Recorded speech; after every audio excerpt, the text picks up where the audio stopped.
श्री दिलीप सैकिया जी, पहले बार सदन में बोलने का मौका मिला है, आपको बहुत बहुत धन्यवाद। उदालगुरी मेरा दूसरा कॉन्स्टिट्यूएंसी है, वहाँ पे भी एक स्पोर्ट्स एकेडमी खुला जाए। करोड़ों जन्मों के बाद जो पुण्य प्राप्त होता है, उसी पुण्य के फलस्वरूप मनुष्य को भारतवर्ष में जन्म लेने का सौभाग्य प्राप्त होता है।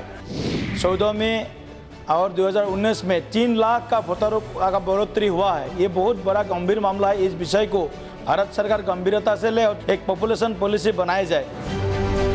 राजनीति में कुछ ऐसे भी धुरंधर होते हैं जो हर रोल में फिट बैठते हैं। ऐसा ही एक नाम है दिलीप सैकिया का, जो अब तक के अपने राजनीतिक सफर में कई महत्वपूर्ण पदों पर रह चुके हैं और कुछ पर अब भी मौजूद हैं। आपके सांसद की इस कड़ी में आपका स्वागत है। आपके साथ मैं हूं प्रांजलि सिंह। आज हम आपको लेकर के जा रहे हैं असम के मंगलदोई लोकसभा क्षेत्र में, एक ऐसा लोकसभा क्षेत्र जहां पर सबसे ज्यादा विधानसभा की सीटें भी आती हैं। यहाँ से सांसद हैं दिलीप सैकिया जी, जो 2019 के लोकसभा चुनाव में जीतकर संसद पहुंचे। वहां का कितना विकास हुआ है मंगलदोई में और क्या क्या विकास होना है, ये जानने और समझने के लिए आइए हम आपको सीधे लेकर के चलते हैं असम।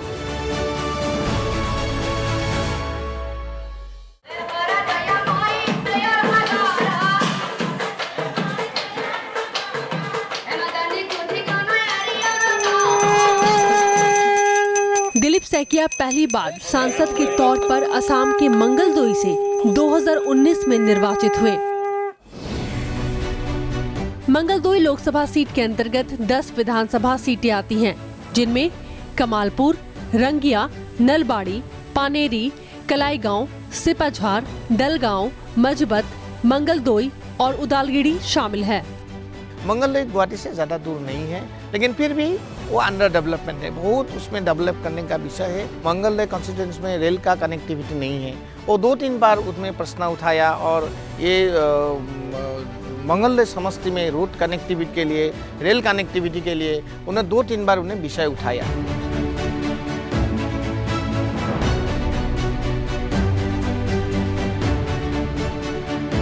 2004 से मंगलदोई लोकसभा सीट भाजपा के पास है। 2004 के चुनाव में नारायण चंद्र बोराकाटकी ने यहां से जीत हासिल की थी।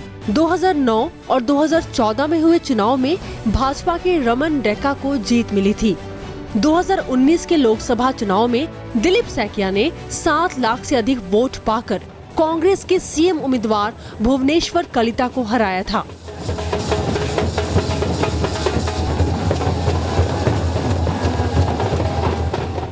भुवनेश्वर कलिता 2019 में बीजेपी में शामिल हो गए थे और आज राज्यसभा से सांसद हैं।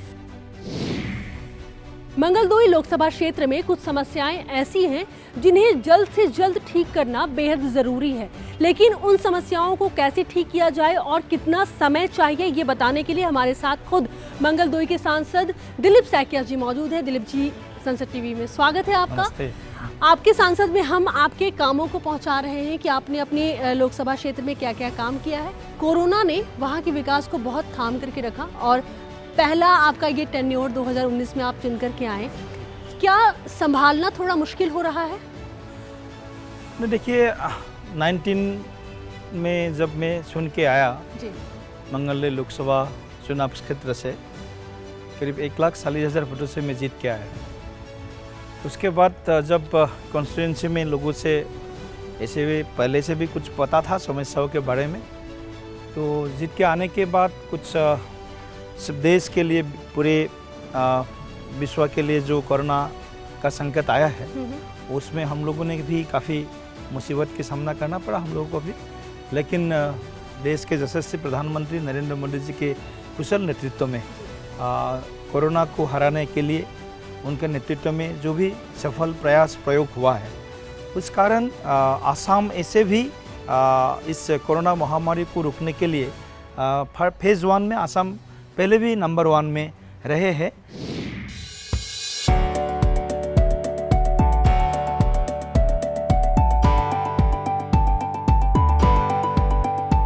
दिलीप लोकसभा सदस्य के साथ साथ भाजपा के राष्ट्रीय महामंत्री, अनुसूचित जनजाति मोर्चा और झारखंड भाजपा के प्रभारी भी हैं। 1986 में जब वे कॉलेज के छात्र थे तब आरएसएस में शामिल हुए थे। पिछले 34 वर्षों से वो संगठन का हिस्सा हैं। सैकिया की कोई राजनीतिक पृष्ठभूमि नहीं है, वो अपने परिवार के पहली पीढ़ी के राजनेता हैं। वो बहुत सिंपल लिविंग, हाई थिंकिंग आदमी थे और बहुत ज़्यादा उन्होंने आदमी के साथ मिलजुल के काम करने में उनका ज़्यादा रुचि थे।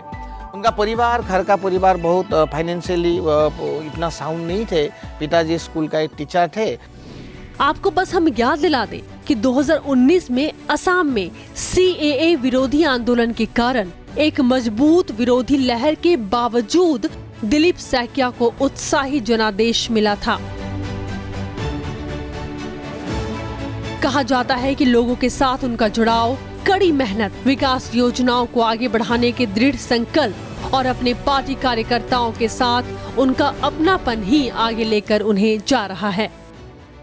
जो पिछले 22-23 सालों से हमारी जो जर्नी साथ में रही हुई है, तो उनको मैंने जो महसूस किया कि वो बहुत ही मेहनती इंसान है और हर चीज़ को वो बहुत माइन्यूटली, जो हम बोलते हैं ना, किसी भी चीज़ को बहुत माइन्यूटली तरीके से अध्ययन करना और उस काम को कैसे हम आगे बढ़ा सकते हैं उसके ऊपर में वो नज़र रखना।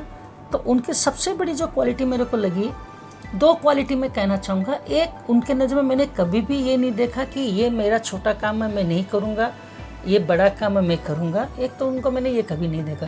दूसरा, जो भी काम जब करते थे तो पूरे नोट डाउन करके, पिन पॉइंट करके हर चीज़ों के ऊपर में अपनी नज़र रखते थे और उस माध्यम से उन्होंने जो काम किया, चाहे रात को 2 बजे भी कुछ काम रहा तो रात को 2 बजे भी ऐसा भी समय था जब सरकार नहीं हुआ करती थी तो हम स्कूटर, मोटरसाइकिल जो भी मिलता था हम पहुंच जाते थे वहाँ में।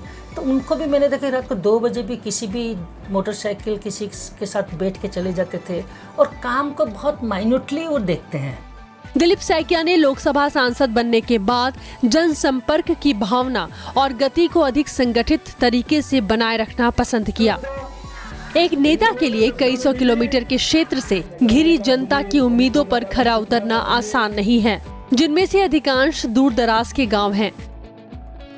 दिलीप सैकिया कभी भी कहीं भी लोगों से मिलने का मौका नहीं छोड़ते हैं। सांसद बनने के बाद भी मैंने उनकी जो कार्य प्रणाली देखी, अभी अपने एरिया में जो उनका जो लोकसभा संसद का उनका जो लोकसभा का एरिया है, उसमें कार्यकर्ताओं के साथ में जितना घुल मिल जाते हैं। कई लोगों का एक अहंकार होता है कि मैं लोकसभा का सांसद हूँ, छोटे कार्यकर्ता के घर में क्यों जाऊँगा, पर उनमें यह है कि वो चाहे कार्यकर्ता बूथ लेवल का कार्यकर्ता हो, चाहे वहाँ का जिला का नेता हो, वो सबको एक समान नज़र से देखते हैं, इसीलिए लोग उनको ज़्यादा प्यार करते हैं। असम के मुख्यमंत्री डॉक्टर हेमंत बिस्वा शर्मा सैकिया को हमेशा चुस्त और गतिशील नेता बताते हैं। दिलीप सैकिया मान रहे हैं कि उनके इलाके में विकास को कोरोना ने काफी हद तक रोक दिया। उनके सांसद बनने के बाद उन्हें काफी कम समय मिला, लेकिन वो प्रयास कर रहे हैं। मंगलदोई संसदीय क्षेत्र में स्वास्थ्य, शिक्षा, सड़क, परिवहन, कृषि, जल आपूर्ति और कई मेगा परियोजना पर काम चल रहा है और कुछ पर काम शुरू होने वाले हैं। मंगलदोई संसदीय क्षेत्र में कई प्रोजेक्ट बेहद महत्वपूर्ण हैं। वो है कैंसर अस्पताल, मंगलदोई सिविल अस्पताल के लिए ICU, 1000 करोड़ रुपए की लागत से बनने वाला कौशल विश्वविद्यालय, मंगलदोई NH बाईपास, ढालपुर में कृषि परियोजना। The Dorong district is actually not connected by rail, but it has got a good number of road transport system. The nearest airport is Guwahati. There are many challenges to be faced for developing this district. It is also one of the 7 aspirational districts of Assam. So what we are doing is that we are trying to improve the health sector, education sector, skill development sectors. Mangaldoi में 1000 करोड़ रुपए की अनुमानित लागत के साथ असम कौशल विश्वविद्यालय जल्द बनना शुरू होगा। यह पूर्वी भारत में अपनी तरह का पहला और देश में तीसरा विश्वविद्यालय होगा। यह विश्वविद्यालय असम और उत्तरी पूर्वी क्षेत्र में भारत के युवाओं को कौशल शिक्षा प्रदान करेगा। कोरोना के कारण यह काम भी रुका पड़ा है। असम के मंगलदोई और सिपाझार में नॉर्थ ईस्ट के सबसे ज्यादा कैंसर के मामले आते हैं। इसलिए इस इलाके में काफी दिनों से कैंसर अस्पताल की डिमांड लोग कर रहे थे, जिसे देखते हुए मंगलदोई में कैंसर अस्पताल पर काम शुरू हो चुका है। अनुमान है कि 2022 तक यह बनकर तैयार हो जाएगा। मंगलदोई के सिविल अस्पताल में आईसीयू एक बहुत बड़ा मुद्दा था। खास करके कोरोना में आईसीयू नहीं होने के कारण लोगों को काफी परेशानी हुई थी। अब दिलीप सैकिया ने सिविल अस्पताल आईसीयू की व्यवस्था करवा दी है। असम में जो मेरा कॉन्स्टिट्यूंसी में जो हेडक्वार्टर है मंगलदोई, तो मंगलदोई सिविल हॉस्पिटल में वहाँ पर खाली बाकी अलग अलग सुविधाएं थे मेडिकल के, लेकिन वहाँ पर आईसीयू बेड वगैरह नहीं थे। पीएम केयर फंड से हम लोगों ने वहाँ पर अभी 2 महीना पहले वहाँ पर 15 आईसीयू बेड हम लोगों ने लगाया है, जिसके कारण मंगलदोई या आसपास के पूरी जो एरिया है करीब 40 स्क्वायर माइल्स का जो एरिया है और मंगलदोई दरंग डिस्ट्रिक्ट का, वहाँ के लोगों के लिए बहुत बड़ा सुविधा प्रधानमंत्री जी के अगुवाई में इस पीएम केयर फंड से हम लोगों ने कर पाई। आज मंगलदोई के लोग, दरंग डिस्ट्रिक्ट के लोग आज गुवाहाटी जाने का और तेजपुर मेडिकल कॉलेज जाने का ज़रूरत नहीं पड़ रहा है। आज मंगलदोई में ही उनको आईसीयू का फैसिलिटी, ऑक्सीजन प्लांट्स वगैरह लगा गया है। आईसीयू बन जाने के बाद दरांग जिले के 70 किलोमीटर के दायरे में लगभग 25 लाख की आबादी को इसका लाभ मिल रहा है। We did not have ICU at Mongoloi Civil Hospital, intensive care unit. So it was for the first time Dilip Saikia raised this question also in the parliament, and accordingly the concerning authority has established one ICU at Mongoloi Civil Hospital, which has solved a great problem for the people of Mongoloi. Mangaldoi Assam के व्यस्ततम इलाकों में से एक है। NH-15 का diversion की मांग मंगलदोई के लोग काफी लंबे समय से कर रहे हैं। तो मंगलदोई जो शहर है, मंगलदोई जो टाउन है, वो करीब 17 किलोमीटर NH-15 के अंदर से होकर के गुजरता है। अभी तक उसमें कोई हाईवे में बाईपास का कोई व्यवस्था नहीं हुआ है। इसके कारण रोज़ मंगलदोई टाउन में, शहर में रोज़ाना 3-4 ऐसा दुर्घटना होता है जिसमें 1, 2, 3, 4 लोगों का मौत हो जाता है। बाईपास के लिए राशि आवंटित हो चुकी है और काम जल्द शुरू होगा। जो हमारा रोड है, इसको बहुत, जो पहले का रोड था उसमें बहुत ज़्यादा एक्सीडेंट हो रहा था। अभी जो नया रोड बना रहा है, इसमें हमको आगे भविष्य में हमारा अच्छा होगा, क्योंकि जो पहले वाला रोड में था उसमें एक्सीडेंट हो रहा था। इसलिए जो सरकार ने जो कदम उठाया है, बहुत अच्छा कदम उठाया है। मंगलदोई में अत्याधुनिक खेल परिसर पर भी काम चल रहा है, ताकि यहाँ की पीढ़ी को इसका लाभ मिल सके। अभी खेल के लिए कोई खास सुविधा नहीं होने के कारण बच्चों को काफी दिक्कत होती है।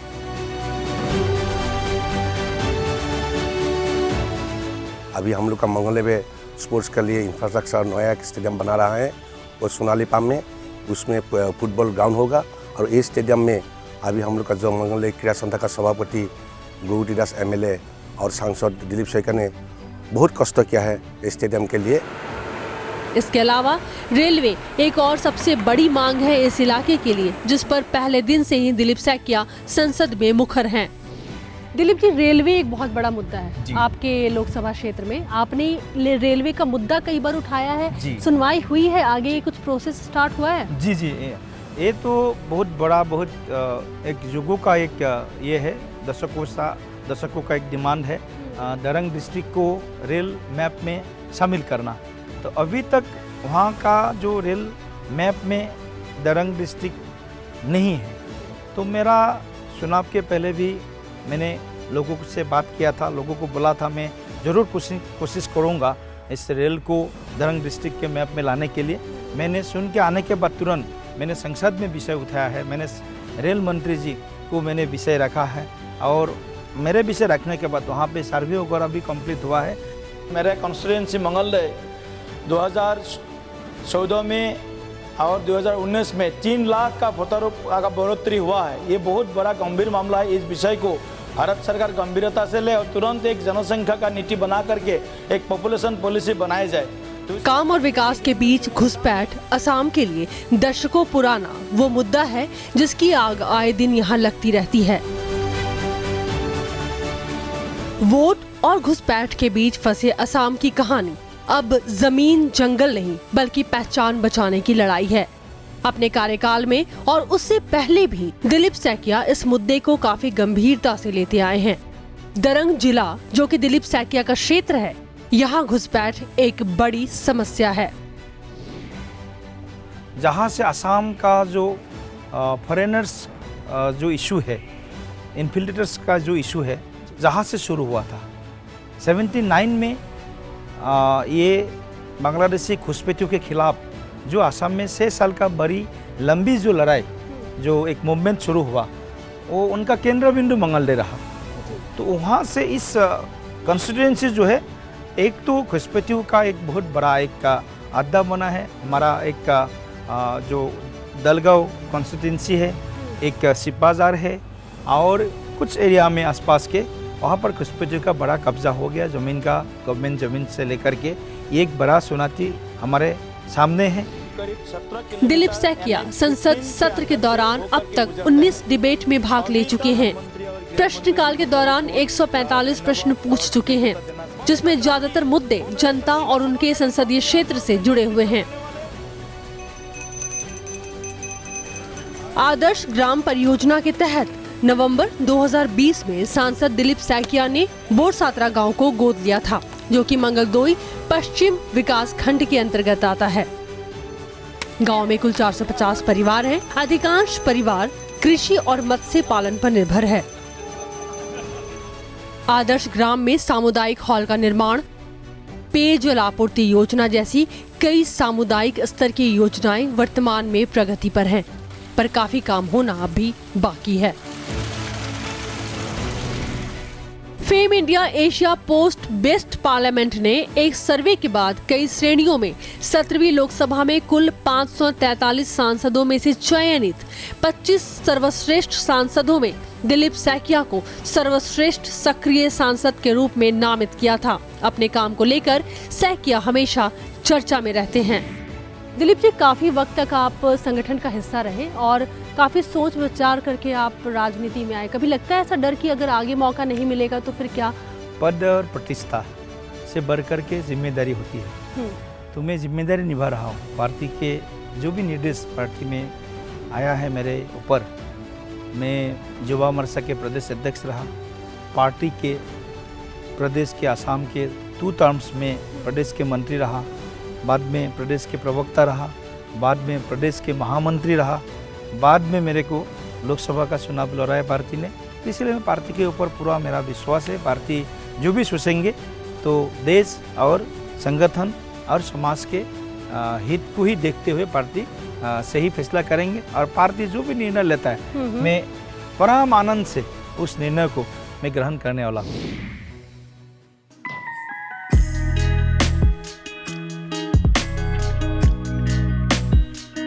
राजनीति से दूर दिलीप सैकिया का भी एक भरा पूरा परिवार है, जहां वो ज्यादा समय तो नहीं दे पाते पर प्रयास जरूर करते हैं।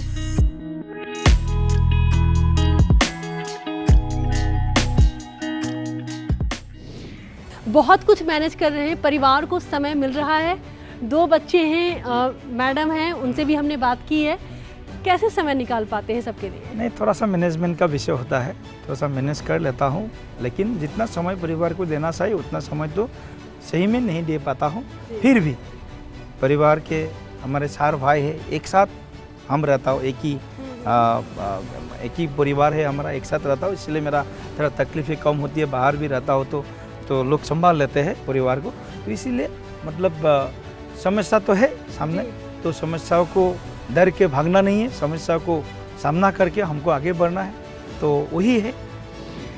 कौन नहीं चाहता कि पूरा परिवार एक साथ रहे, पर कई बार जिम्मेदारियां इतनी बड़ी होती हैं कि हम कुछ नहीं कर पाते। दिलीप सैकिया की पत्नी भी हमें यही समझाने की कोशिश कर रही थी। वो बहुत मेहनती है, वो दिन रात एक करके काम करता है। जनता के काम हो तो उसको थकान महसूस नहीं होते। एज ए वाइफ मुझे तो कभी कभी गुस्सा भी आता है कि इतना काम करता है, दिन रात एक करके काम करता है, वो घर में समय बिल्कुल नहीं देते। यह सुनकर हमें अच्छा लगा कि दिलीप सैकिया का परिवार चाहता है कि वो और लोगों की सेवा करे। उनकी पत्नी उनके हर फैसले में उनके साथ खड़ी रहती हैं। जब लोगों से मैं सुनती हूँ कि दिलीप सैकिया ने, जब उसके अच्छे अच्छे कर्मों के बारे में मैं सुनती हूँ कि दिलीप सैकिया ने ये किया कि इस जगह का ये उन्नयन हुआ, उस रोगी को उसने वो हेल्प किया, तो मुझे गर्व महसूस होता है। सर्वव्यापी मंत्र से हमको आगे बढ़ना है, इस देश को भी आगे बढ़ाना है। खाली अपना कद बढ़ाना वो मेरा लक्ष्य नहीं है। देश का कद बढ़ाना, पार्टी का कद बढ़ाना, देश आगे बढ़े, पार्टी का कद बढ़े, व्यक्ति आगे बढ़े। इसलिए nation first, party second, self last. Dilip ji, बहुत बहुत शुक्रिया हमसे बात करने के लिए। आपके व्यक्तिगत जीवन की वो पहलू जो आपकी पत्नी ने हमारे साथ में शेयर किया है, और आपने ये बताया था कि आप बहुत अच्छा फुटबॉल खेलते हैं, लेकिन इनका एक और पहलू अब हम आपको दिखाने जा रहे हैं। आपके सांसद कुछ अलग अंदाज में, और यहीं पर हम अपने इस कार्यक्रम को विराम देते हैं कुछ अच्छी तस्वीरों के साथ में जो बेहद अलग हैं। उसका और एक गुण मैं आप लोगों के साथ शेयर करना चाहती हूँ। वो खाना बहुत अच्छा बनाता है। वो क्या है, उसका एक शौक़ है खाना बनाने का और दूसरों को खिलाने का। वो दूसरों को खाना खिला के बहुत सुकून महसूस करते हैं।